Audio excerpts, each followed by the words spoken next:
Hey guys, it's Courtney and welcome back to my channel. Each month I'm going to be featuring a different YouTuber to share one of their projects, and this may be a video content creator that you may or may not have heard of. Perhaps they're new to YouTube, and this month is the fabulous, talented Cathy. So I will link all of the supplies that she used below, as well as all of the links to her social media, blog, and YouTube channel, so you guys can check that out. Hope you enjoy. Hi, everyone. Thank you so much for joining me. This is Cathy, and I am super excited to be a guest on Courtney's channel today. I was completely surprised when I received a message from her to be a guest, and I am just thrilled to be here today. Today, I'll be sharing a card doing a couple of different techniques. I'll be doing some foiling using the new Deco Foil Transfer Gel Duo, so no heat required for that. I'll be doing some ink blending and heat embossing and some Copic coloring as well.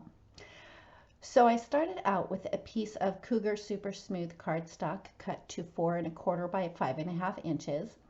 I started out by using my Distress Oxide inks in Peacock Feathers and Cracked Pistachio to blend just a little bit of color up at the top.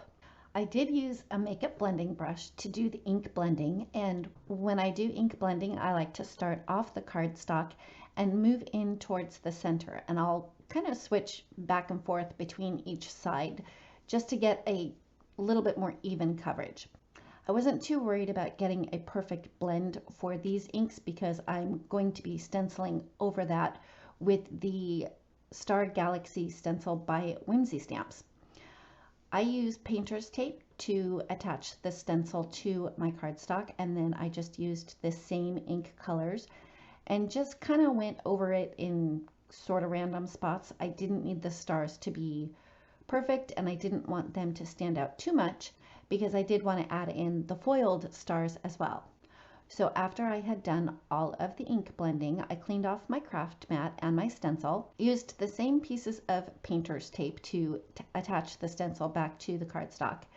And I did put a piece of painter's tape along the bottom there so that I made sure not to get the Transfer Gel Duo on the bottom of the card. The Transfer Gel Duo was recently released at Creativation, and I was really excited about it because I don't have a laminator, and with this particular transfer gel, you don't need a heat source to be able to do foiling. Anyway, I used my palette knife to spread a thin layer of the transfer gel over the stencil. It has a very smooth consistency. I'm not sure what I could compare it to. Like, it's silky butter, I guess would be the best way to explain it. After I had a thin coat of the transfer gel, I very carefully removed the stencil from my cardstock and cleaned up the edges just with my fingers. I did notice after I removed the stencil that there were a couple of tiny little air bubbles on some of the stars, so I just used my palette knife to pop those bubbles, and then I set that panel off to the side to dry. One important note is you definitely want to clean your stencil and your palette knife right away. Once that panel was dry, I cut down a piece of champagne foil and placed that on top with the pretty side facing up and lightly ran my fingers over the top of it. Next, I placed it in between two sheets of folded printer paper and ran it through my Gemini Junior die cutting machine. The only reason that I put it into the printer paper is that my cutting mats are pretty marked up and I didn't want those cut marks to transfer into the foil. After I was done with my background panel, I started to work on my sentiment. I die cut the word cheers from a piece of 80-pound Nina Solar White cardstock, and I wanted it to be a metallic gold. So I pressed my Versamark ink pad all over the top of that and then coated it with gold embossing powder. And I had my heat tool heating up off to the side so it would be nice and hot and it would melt the powder quickly. I did that first layer of embossing powder and I waited for it to cool off a little bit, and then I repeated the same process. I just tapped my Versamark ink pad all over the top of that die cut word, coated it again with the gold embossing powder, and then heat set it again, and it just added a little bit more dimension and a little bit more metallic to that die cut word. And to add more dimension to the die cut word, I cut it 2 more times from white cardstock and stacked them using liquid glue. You'll notice that there's marker on the back side of the other 2 die cut words, and that's because when I practice coloring, if I don't like how something turns out, I save those pieces because they work perfect for when you're stacking die cuts. And I feel like I'm not being wasteful with my cardstock by doing that. I used liquid glue again to adhere the top layer of the die cut word and set that off to the side. Next, I stamped my champagne glasses, which is from the Happy New Year set from Pretty Pink Posh. I stamped that onto Cougar Super Smooth cardstock using my favorite things, Extreme Black Hybrid ink, and colored the image in with my Copic markers. I started with Y00 and put a swatch of that color sort of down the center of the glasses.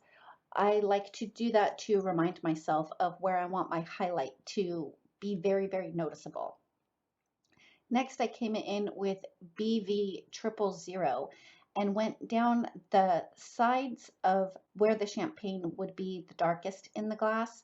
I put the blue violet down before I went over it with the yellow markers because it changes the color to more of a golden champagne color, which is what my goal was because, well, obviously they're champagne glasses.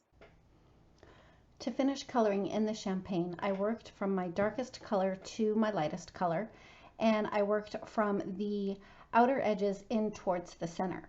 Since the top glass is tilted, I concentrated the darker areas to be along that sort of bottom right-hand side. And for the glass that's more up and down, I concentrated the darker color on the left side of that glass because there would be a little bit of a shadow being cast from the glass that's tilted above it.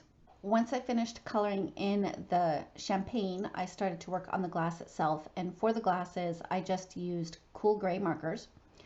I started with C3 and put that in the areas where there would be the least amount of light reflection on the glasses. Then I blended that out with C1, and with the C1 I did go directly over the champagne that is inside the glasses because I wanted the champagne to look like it was in the glass and not sitting on top of the glass. Then I went over it with C0 just to blend all of it out together. And then I colored in the champagne bubbles, and I did the same thing with the BV000, and I just did literally a tiny little dot and then went over it with one of the yellow markers just to keep that nice golden champagne color. I ran that through my Gemini Junior die cutting machine with the coordinating die and then decided that I needed to have bubbles inside the glasses as well. So I did the bubbles with BV000 and then did dots on top of the BV000 with one of the yellow markers. And I'll also be sure to have all the supplies listed as well as the Copic colors that I used in the description below. Finally, it was time to put my card together. I ran the foiled background through my die cut machine with a stitched rectangle die that measures 4 by 5 1/4. I adhered that on top of a piece of black cardstock that measures 4 1/8 by 5 3/8, and then I adhered that to the front of a top folding A2 size note card. I used a little bit of liquid glue on the back side of the die cut word just to hold the champagne glasses in place. Then I added some foam tape to the back side of the champagne glasses and put a little bit of liquid glue on top of the foam tape as well as on the die cut words so I could place it on the front of the card. I like to put liquid glue on top of foam tape, especially because I'll be using liquid glue to adhere the die cut word, and it gives me a little bit of wiggle room in case I need to move it over. I pressed that into place on the front of my card, and to finish it up, I decided to add a little bit of sparkle with my Stardust gel pen. So I went over the bubbles that are outside of the glass, and I also went over the bubbles that I drew in on the inside of the glass. And that finishes up my card for today. Thank you, Courtney, for inviting me to be a guest on your channel, and thanks to all of you for taking the time to watch this video.